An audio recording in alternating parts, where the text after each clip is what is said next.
উচিত, আমাদের কথোপকথন কি হওয়া উচিত, বড়দের সঙ্গে কথা শুনলে ছোটদের আচরণ কেমন হওয়া উচিত, সেটা আমরা বাচ্চাদের দিতে পারিনি। আজকে যদি সেটা আমরা দিতে পারতাম তাহলে বাচ্চা এরকম বড় হতো না।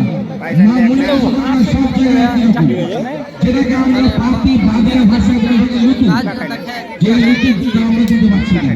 যাই হোক, আমাদেরকে চেষ্টা করতে হবে প্রত্যেক মাকে, প্রত্যেক বাবাকে একটা জিনিস শিশুদেরকে বলতে হবে যে বাবা, বড়দের সঙ্গে এইভাবে কথা বলতে হয়, ছোটদের সঙ্গে এইভাবে কথা বলতে হয়, বন্ধুদের সঙ্গে এইরকম ভাবে চলতে হয়, মানুষের গরিবের সঙ্গে এরকম আচরণ করতে হয়, এরকম বিষয়গুলোকে শেখাতে হবে।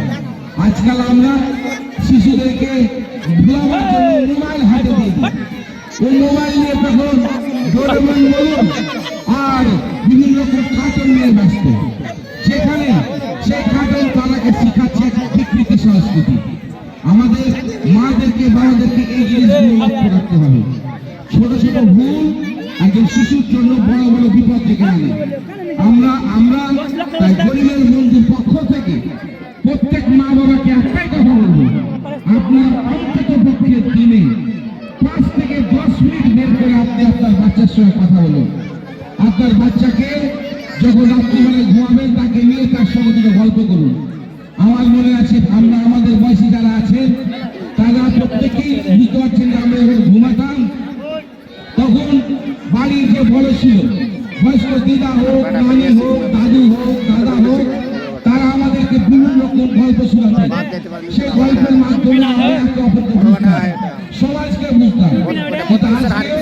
সেটা থেকে শিশুরা বঞ্চিত। তাই আমাদের যে মিশন, সেই মিশন হচ্ছে সবাইকে শিক্ষা এগিয়ে আসতে হবে, সবাইকে সশিক্ষিত হতে হবে, তাহলেই এই সমাজ এগিয়ে আসবে। শিক্ষার পাশাপাশি স্বাস্থ্যটা একটা মূল্যবান বিষয়, স্বাস্থ্যকে সম্পদ বলা হয়। স্বাস্থ্যই সম্পদ, হেলথ ইজ ওয়েলথ। সুতরাং আমি আমার বক্তব্য বেশি দীর্ঘায়িত না করে আপনাদের কাছে আবেদন করবো, একবার আপনাকে পড়াবার না পায়, খাওয়ার কষ্ট হোক, যা কিছু করতে হয় করুন, কিন্তু আপনার বাচ্চাদেরকে সঠিক শিক্ষা দিন, বাচ্চাদেরকে স্কুলমুখী করুন, বাচ্চাদেরকে মাদ্রাসামুখী করুন, সেই সমস্ত শিক্ষা প্রতিষ্ঠানে দিন যেখানে দিনই আলোচনা হয়, যেখানে দিনই শিক্ষার পাশাপাশি আধুনিক শিক্ষার ব্যবস্থা আছে।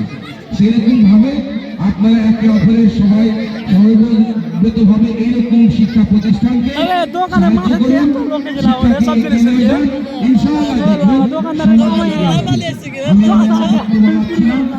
আপনারা গরিবের বন্ধুকে ডেকেছেন এই শিক্ষা প্রতিষ্ঠানের সহায়তার জন্য। গরিবের বন্ধু ওনার পক্ষ থেকে যথাসম্ভব আপনাদের পাশে আছেন এবং ভবিষ্যতে থাকবেন ইনশাআল্লাহ, এইটুকু আশা করছি। এবং আল্লাহ আমাদেরকে